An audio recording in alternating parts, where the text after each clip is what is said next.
It allows us to represent the likelihood of a real-life event occurring by using an experiment with similar probabilities. And my word probabilities is probably zero. I don't want to get into the small one.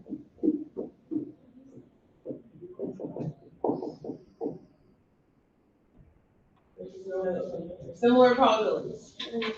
So, an example of the simulation would be like, if I say the chances of flipping a coin is 1 out of 2, because there's only 2 options you could get. Okay? Would be the same as where we say a cat has kittens. What's the probability of them being a boy or a girl? 1 out of 2. It's still a 50-50 chance. So those simulations have the same type of probability. Now, they may not be about the same thing, but because they have the same probability, that can help us conduct a simulation. So it says this method is used by researchers when it's difficult to collect experimental data or when a theoretical probability is unknown. So a simulation is like when you're not able to measure something or you're not able to think what the probability might be. They use a simulation by comparing it to something that's similar, such as coin toss. They can use a coin toss for things that have like a 50-50 chance. Rolling a die, so rolling a 6-sided die, using cards, or a random number generator. Does anybody know what a random number generator is? Yeah. It generates. Yeah, so like online, there's a random number generator where you can just type in, like, if you want to pick a number randomly 1 through 20, and it will pick it for you.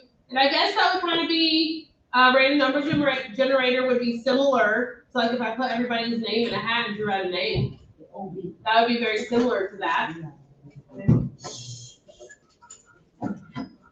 Okay, so it says down here, it says brainstorm a simulation that could represent the same probability of the following situation. Okay, so it says on a multiple choice question, there is a 25% chance of getting the answer correct. So does anybody know what fraction 25% is? 1/4. So can anybody come up with a different way that you can find probability of 1/4? All right. 0.25 over 100. No. But think about something else. What is something that you could do to get a 25% chance? 1/4. There you go. Pick a number 1 through 4. That's great. So you can pick a number 1 through 4 there. What about a spinner that has 4 spots in it? That has 1, 2, 3, 4 on it. That's a 25% chance. A spinner that has 4 different colors on it, and you spin it, each color has a 25% chance, a 1/4 chance. What about having all the coins in your pocket and picking out 1 coin? That's a 1 in 4 chance if you have a penny, a nickel, a dime, and a quarter. Yep. Throwing a ball and there being 4 holes. Okay, that's yeah.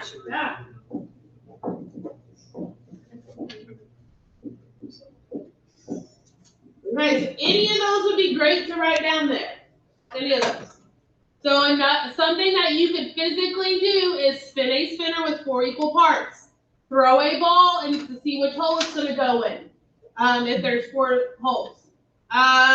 Drawing a card from 4 cards.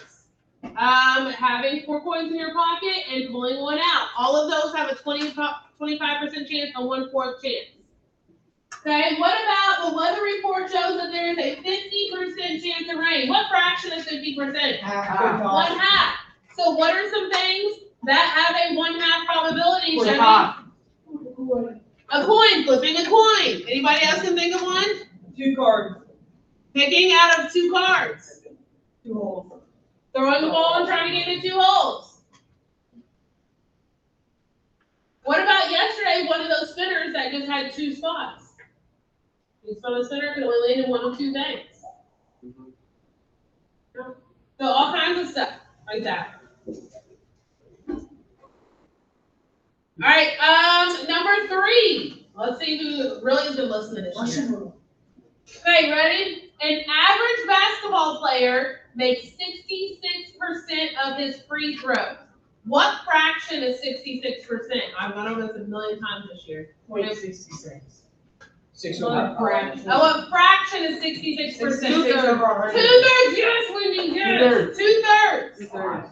So, okay, so 2/3 is 66%. So give me some things that have a probability of 2/3. Picking number 1 through 3. That would be 1/3. Scoring touchdown. All right, let's do 10 I cents. don't know. Picking 2 numbers 1 through 3. There you go. Taking 2 holes out of 3. I mean, throwing basketball. Above, I made 2 out of my 3. Okay. Okay. All right, so I like Chevys. Picking 2 numbers out of 3. All right, we're gonna skip number 4 because it's the same as number 2. All right, so moving on down here to the bottom, we're actually going to use a simulation. So it says, use a simulation to determine the likelihood of each event occurring. So it says Mr. and Mrs. Pinkerton have 4 boys. So that's important to know, they have 4 boys. Every time people notice this, they comment about the odds of this happening. The Pinkertons decide to set up a simulation with 10 trials to determine the probability. Okay, what type of simulation, that's very important, what type of simulation could you use to represent the likelihood of getting a boy or a girl? 1 out of Number 2. 2. A coin toss, perfect. A coin toss, because when you have children, 50-50 chance of getting a boy or a girl. So something that we could do right now, we can't have a child right now, something that we could do to represent this is flip a coin. Because flipping a coin has the exact same chances, a 50-50 chance of having a boy or a girl. Okay? Then it says which outcome could represent having a boy and which outcome could represent having a girl. So you could say that tails is for boy and head is for girl. Okay? And then part C. How should the simulation be designed in order to account for 4 different kids? So, they had 4 kids. So how many times are you going to toss the coin? 4. 4 times. 4 times.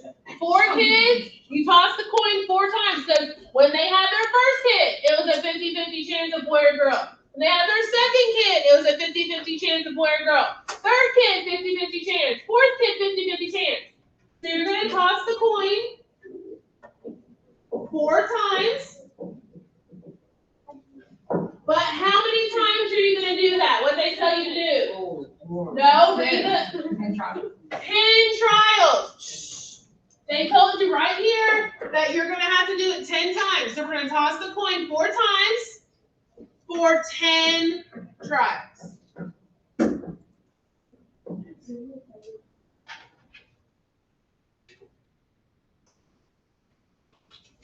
So this stuff is really subjective, which means that it's different for everybody's interpretation. So like if somebody wanted to say, I wanted to spin a spinner with 2 sides, good for you, that's right. If you want to make the spinner have red and blue on it, good for you, that's right. If you want to say the girls are red, the boys are blue, good for you, that's right. Okay? If you're going to say you're going to spin the spinner 4 times, 10 trials, good for you, that's right. Okay? It's subjective. It's however you interpret it. Now, on the back side, making a prediction is not very subjective. It's kind of just, it's this way or no way. Okay, so we're really gonna focus on the back. The back is what matters the most today. Okay, so making predictions. Probability can be used to make predictions for future occurrences. Now, right here is a big deal. The way that we're going to do that is by setting up and solving a proportion. Okay? So, if I do dogs over cats in my proportion, what's the other side going to be? Cats driving off. No, same. Dogs over cats. All those. It has to be the same thing for proportion. If I do money over cars, the other side's going to be money over cars. If I do pigs over cows, the other side's going to be pigs over cows. I just want you to remember that when you set up a proportion, it has to be labeled the same, right? All right, so it says the probability of rolling a 6 on a number cube is 1 out of 6. If the number cube is rolled 50 times, approximately how many times will a 6 be rolled? So here's my question. What did they tell you the theoretical probability is of rolling a 6? 1 out of 6. So you're going to set that up as 1 out of 6 because this was, there's 1 6 over 6 options. If the number cube is rolled 50 times, how many times will the 6 be rolled? Would you put the 50 on the top or the bottom? On the bottom, though. On the bottom. Because 6 was how many it's out of, and now they're telling you to figure out how many 6s would be out of 50 times. So I would set that up as 50, so x over 50, and then I would cross multiply. So 1 times 50 is 50, 6 times x is 6x, divide by 6, and it's telling me approximately, so we're going to round to the nearest whole number, so we're going to get 8. So on your calculator, you would get 8.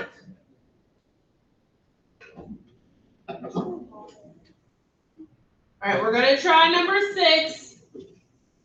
All right, number 6 says, read each scenario below and make a prediction given off the information. So on number 6, it says, Kinsey surveyed a random group of 7th graders as to whether they preferred video games, sports, or neither. Use the survey results to make predictions for the entire 7th grade class with 350 students. So this is important. There's 350 students in the whole class.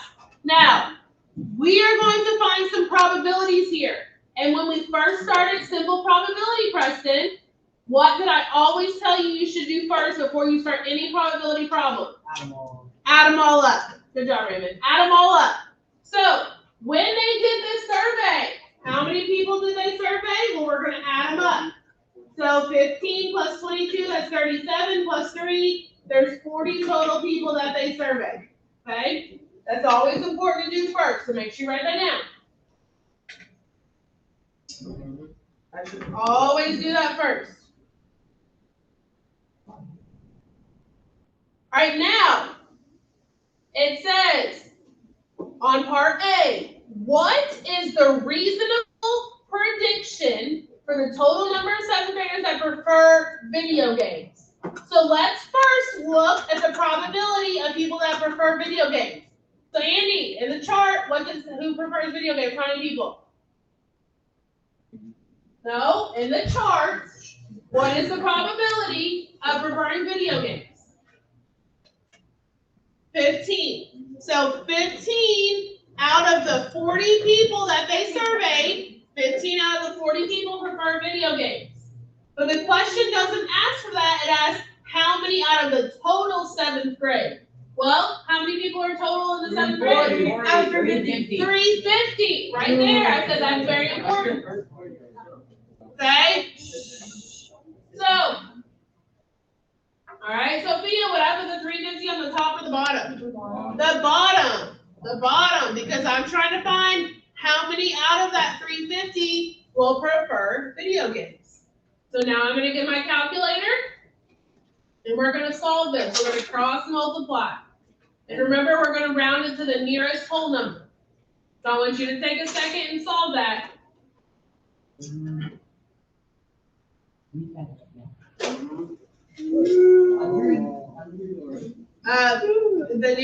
nearest whole number. Like if you round it to 27 or 173. Whatever it is.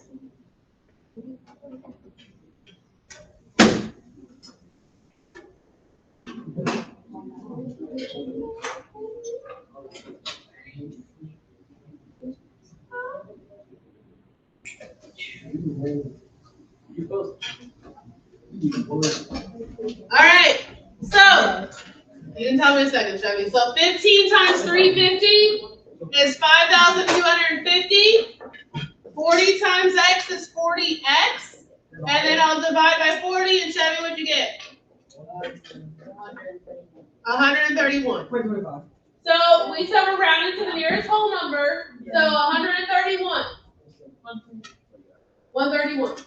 Round is nearest whole number, not the nearest 10. Okay, part B. Part B says, based on the information in the table, what is the most reasonable prediction of the number of votes for video games in the next 80 votes? So, based off the chart, how many people like video games? No, based on the chart, how many people like video games? 15 out of 40. And it says, how many people out of 80 votes will like video games? So where would I put the 80? On the bottom again. Because I'm looking for how many people will like video games out of 80. All right, so I want you to solve that. Cross multiply, you need to be practicing that.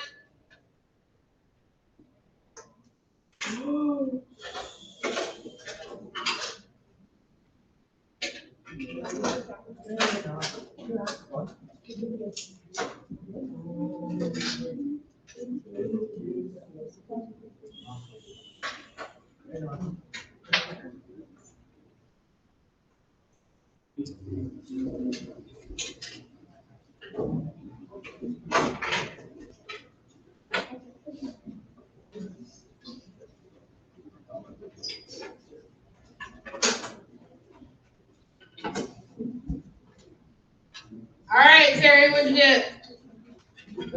30. So 15 times 80 is 1,200. 40 times x is 40x. Divide by 40, and we can expect that 30 people out of 80 will like video games. All right, moving on to number 7.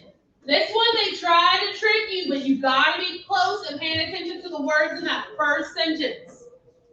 Okay, so it says, when you send mail via the post office, you have an 80% chance that it's delivered to the correct location. So 80% chance it's delivered to the correct location. How can you write 80% as a fraction? 0.80 over 100. As a what? 0.80 No. over. I said 0.80 over 100. As a fraction, 80 over 100. Remember? You said 20. You said 20. Okay, so the way that you can always immediately write a percent as a fraction is to put it over 100, because a percent's always out of 100. So 80% is 80 out of 100. Okay. Now we're going into the next part, and you listen closely. If 430 letters are delivered on Monday, what is the reasonable prediction for the numbers that are delivered to the incorrect address? 22 over 10 and 20 over 2. Okay, so he's on the right path here. If 80% of the letters get delivered to the correct address, what percent do not get? 20%. So we know that 20% is the incorrect, and I can write that as 20 out of 100. So they're saying if there's 430 letters that are going to go out on Monday, how many of the delivered to the incorrect address. So, incorrect is 20 out of 100 letters are delivered to the incorrect address. Now, 430 are being mailed. Would I put that 430 on the top or the bottom? On the bottom, because I'm trying to figure out how many of that 430 are going to go to the wrong address.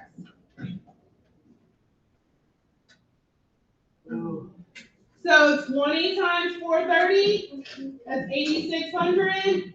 X times 100 is 100x. So 86 letters are going to the incorrect. All right, I'm going to give you a second. I want you to try on B. I want you to try B. So it says on Tuesday, it's reported that 500 letters were delivered to the correct location. Based on information, how many letters were delivered on Tuesday? I'm going to give you a second to try to get it set up. Make sure when you get your answer, you think, is this a reasonable answer? Does it make sense for what the question was asking?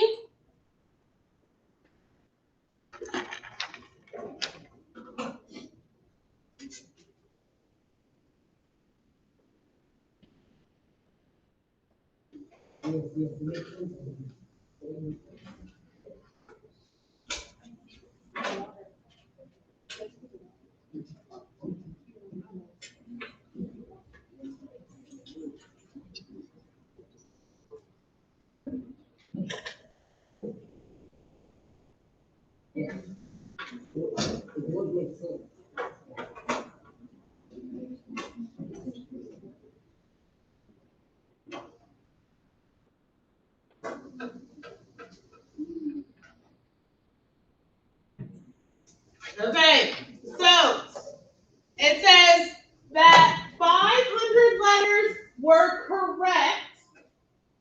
So I'm going to use the 80 out of 100 because I'm looking at correct. Based on this information, how many letters were delivered on Tuesday? How many letters were delivered on Tuesday? 500 of them went to the correct address. So I did 80 correct out of 100. So will that 500 go on the top or the bottom? Because they're telling you that 500, listen, 500 were correct. How many letters were sent out on Tuesday? It doesn't tell you how many were incorrect or were sent out that were correct or incorrect. This is how many letters, which means how many total letters were sent out. So 80 times x is 80x. 500 times 100 is 50,000, and divide by 80, and we get 625.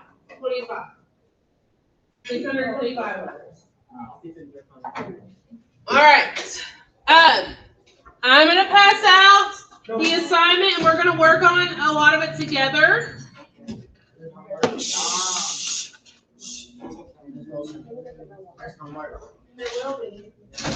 All right, so we're going to start on it together.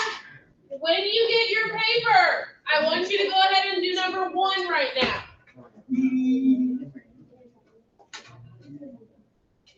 And I'll give you a big hint on number 1.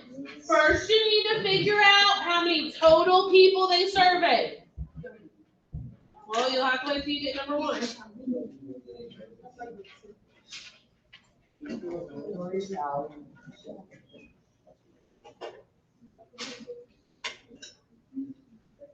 All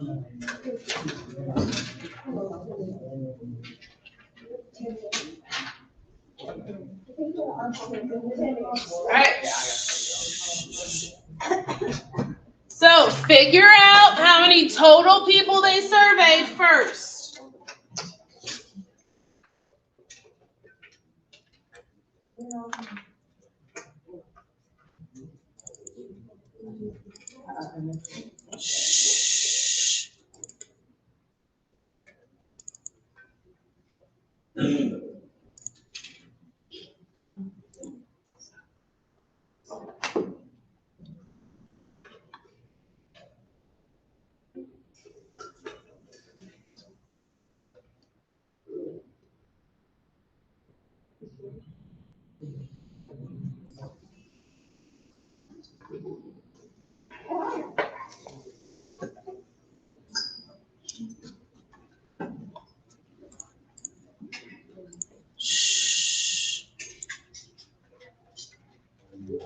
So right now you should be doing number 1.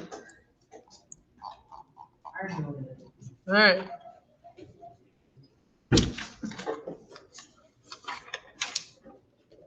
I don't, because I haven't done. They didn't give you a whole lot of space on number 1.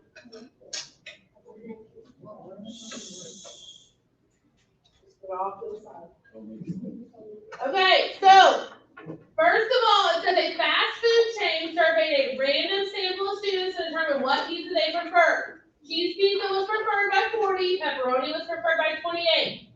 Based on the results, how many of the 340 students can be expected to prefer a cheese pizza? How many people did they ask what pizza they like? 68. They asked 68 first. 40 and 28. So 40 plus 28 is 68. So that's how many total people they asked at first. They now want to ask how many out of 340 like cheese pizza. Well, here's my question. How many out of the 68 like cheese pizza? 40. 40 like cheese pizza. So 40 out of 68 likes cheese pizza. How many out of 340 will like cheese pizza? So if 40 out of 68 like cheese pizza, how many out of 340 will? So now we're going to use our calculator. So 40 times 340, that's 13,600. 68 times x is 68. And we're all going to round these to the nearest whole number. We're not going to do decimals. And we get 200. So then I'll go down here to the bottom, and I'll look for 200 as my answer and mark it off. So on number 1, I got 200, which was A. So on line number 1, I'm going to put in A.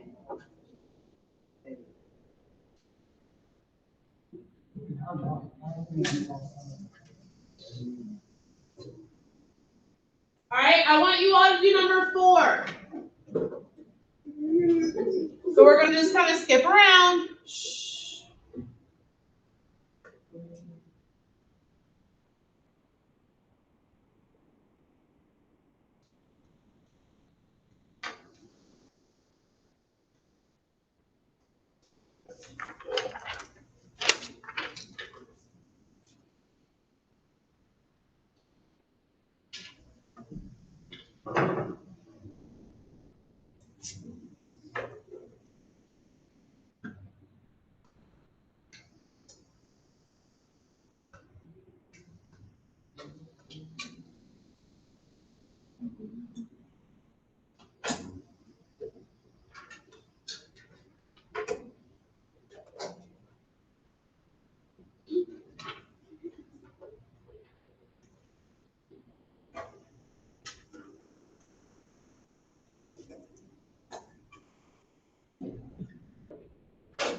All right. So on a youth soccer team, 3 out of 12 team members have played in previous years. Based on this information, if there are 150 kids in the soccer league, how many could be expected to have played the year before? So, previous year, 3 out of 12 played. How many could be expected if 150 kids are in the soccer league? So I have to put the 150 on the top or the bottom? Bottom, because that's 3 out of 12 total, and they're asking for how many out of 150?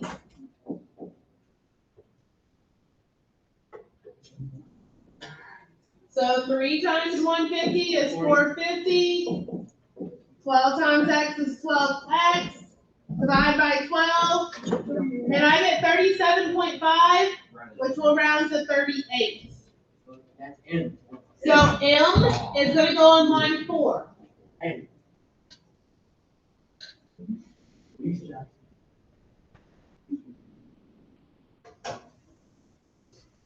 We're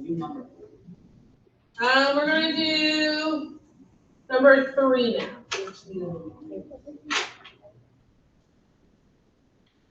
So everybody should be doing number 3.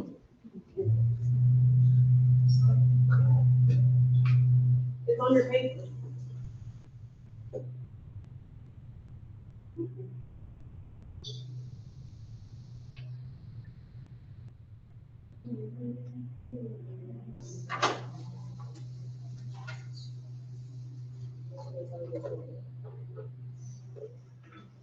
The total number of times will always go on the bottom.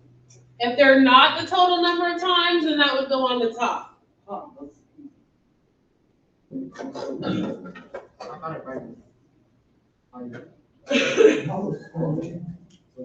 right, Bob. Oh, wait, John.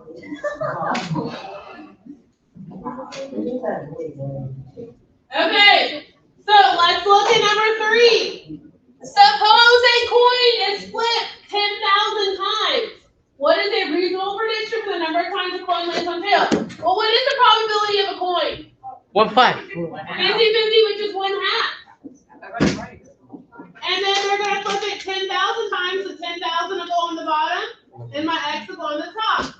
So 1 times 10,000 is 10,000.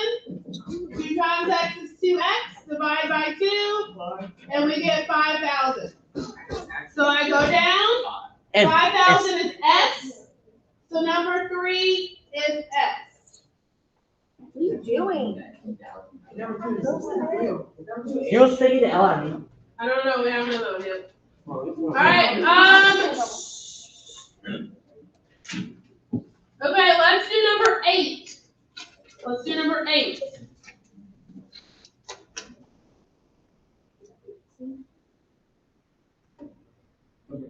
Number 8.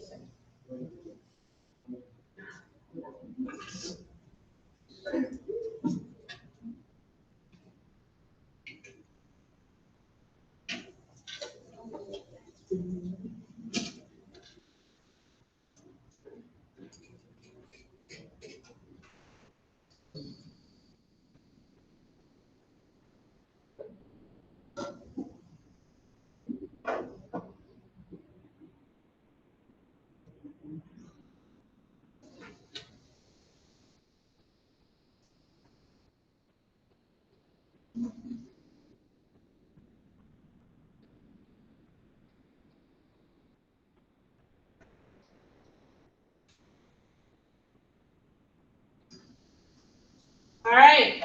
So it says a container of beans contains 8 red, 6 yellow, 6 green. How many beans are in the container? 20. 20, because 8 plus 6 plus 6 is 20. Remember, you always find the total first. A bean will be drawn from the basket and placed 60 times. What is the reasonable prediction for the number of times a green or red? Well, how many green or red beans are in that basket of 20? 14. 8 red, 6 green, 8 plus 6 is 14. So 14 out of 20 are red or green. They want to know how many times red or green will be picked out of what? 60. Out of 60.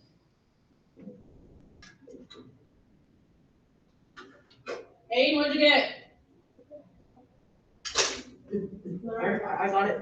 Oh, John, Bob. John, Bob, what'd you get? I got 42. 42. Yeah, so 14 times 60 is 840. 20 times x is 20x. Divide by 20, and we do get 42. So that would be R. So number 8 is R. All right, your job is to finish that. There are a couple questions on the back, too. So I will collect this tomorrow when you come back. And we do have a quiz tomorrow. You didn't say